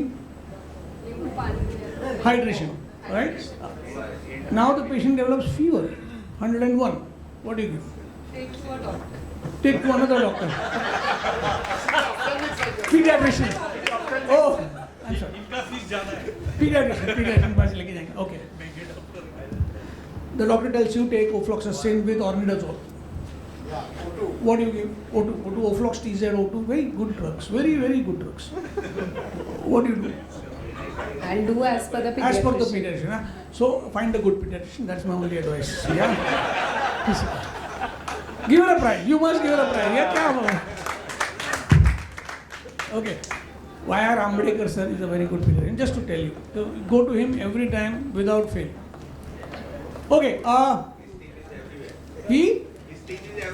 His team is everywhere and उनकी नज़र बहुत तेज है. अगर आपने O2 लिखा ना तो वो लोग आ जाते हैं घर पे. No, seriously बोलता हूँ. So first and foremost, your clinical acumen has to come into play in acute gastroenteritis. If it doesn't come into play, then you are not any better than a chemist, a pharmacist. You are just a pharmacist who's dispensing manufactured drugs because you read something about from the MR's literature. Clinical acumen has to come into play. If the patient comes with acute diarrhea, then you have to decide, is it bacterial, viral or amoebic, right? I'm not going to teach you clinical here, you all are very senior and you will know, okay, 15-20 bar stool हो गए 2-3 घंटे में और पहले vomiting हुई फिर stool हुए, पेट में ज़्यादा क्रैम्प नहीं है, you know this is viral, right? Then you also know कि ज़्यादातर आप भले ही कहाँ की भी पानी पूरी खा लो, किसी भी घाट का पानी पी लो, अमीबा और इकोलाई साथ में अंदर घुसेंगे और साथ में कुछ करेंगे, ये नहीं होता. या तो आप ओफ्लॉक्स भी दे दिए, ऑर्निडाजोल भी दे दिए, यानी O2, ओफ्लॉक्स TZ, मतलब आप इसका मतलब ये है कि आपको मालूम नहीं आप क्या कर रहे हैं, आपने दे दिया है. उसमें साथ आप रेडोटिल भी देंगे जो वायरल में यूज़ होता है, whatever. So my point is this, never, almost never give imidazole combined with a quinolone for so many reasons. One reason, most gastroenteritis are viral even from street food. Even from street food, most gastroenteritis is viral. If you give ofloxacin, thinking that this is bacterial, remember that most E. coli have become resistant to quinolones. Yeah, so you are giving a drug which may not work. If you are giving ofloxacin with orinidazole, remember, one, that both infections will not be there and you will cause a lot of nausea, a lot of vomiting, worsen the gastritis in a patient who is already poorly eating, and you will be admitting the patient because of your prescription. So avoid, give symptomatic therapy. You like probiotics, even if probiotics do not work, you give probiotics, right? They are placebos, give as placebos. But please do not give, and don't give pantoprazole. Do not give pantoprazole in acute gastroenteritis. Gastroenteritis is not acid production. Pantoprazole in fact reduces the required acid to destroy organisms. Don't give pantoprazole. Loperamide? Loperamide in acute gastroenteritis can be given in limited doses, 1 or 2. Okay, otherwise you will cause paralytic ileus and you will cause vomiting. That is about gastroenteritis. And the last, एक point ले लेता हूँ. Patient comes to you, he is diabetic, 70-year-old, has significant numbness. Says मैं चलता हूँ तो फिसल जाता हूँ क्योंकि floor feel ही नहीं होता. Floor feel ही नहीं होता. तो मैं गिर जाता हूँ, बार-बार गिरा हूँ. Which is the best drug? Gabapentin. Anybody else? Nobody else? No. Pregabalin. Anybody else? One more. Tryptophan. 3, 4, 4. B12. Control diabetes. Thiamine, pyridoxine, B12. Okay.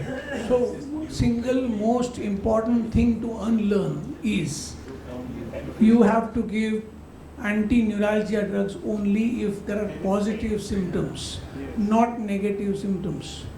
If there is burning, severe pain, then you give severe paresthesia. If the patient says feel nahi hota hai, do not give any neuralgia drug. Neuralgia, the word neuralgia means positive symptoms.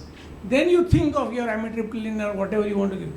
Many patients receive for numbness anti-neuralgic drugs.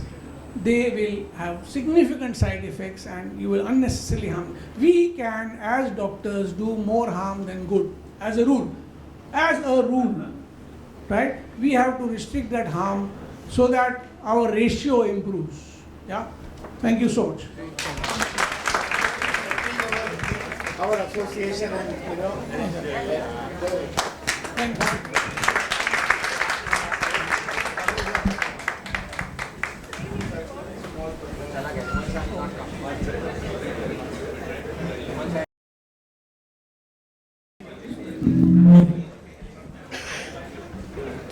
Sir.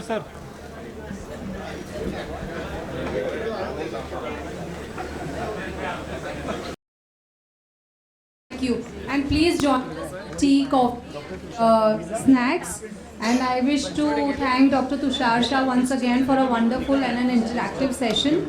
I give the mic to Dr. Nilang Shah for his vote of thanks. Thank you everybody for being a part of this conference.